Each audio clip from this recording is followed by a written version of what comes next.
জীবনে কখনো হতাশ হবেন না। জীবনে যাই হয়ে যাক না কেন কখনো হতাশ হবেন।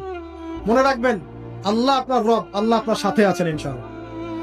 এই সমাজ আপনাকে যেভাবে শেখায়, কিভাবে শেখায়, এই যে স্কুল, কলেজ, ইউনিভার্সিটি, চাকরি, বিয়ে, সন্তান প্রতিপালন আর তার ইন্না লিল্লাহি ওয়া ইন্না ইলাইহি রাজিউন, এই তো শেখায় নাকি?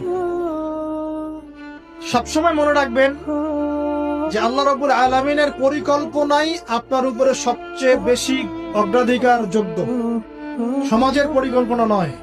পরিবার আপনাকে চাপ দিচ্ছে, চাকরি পাস না, পড়াশোনা করিস না, হ্যাঁ পড়াশোনায় কেন তুই 80 নাম্বার পাইলি না, কেন চান্স পেলি না, কবে চাকরি পাবি, কবে আমাদেরকে দেখবি, খাওয়াবি, পড়াবি, এই যে চাপগুলো চারপাশ থেকে আসে কিনা, এতে করে অনেক যুবক দেখা যায় মাদকাসক্ত হয়, অনেকে দেখা যায় আত্মহত্যা করছে, ইদানিং করছে কিনা ভাই? এই শব্দটা থেকে আমি এই পয়েন্টটা আজকে লিখেছিলাম যে ভুলেও আল্লাহর প্রতি বিশ্বাস এবং তাওয়াক্কুল হারাবেন না।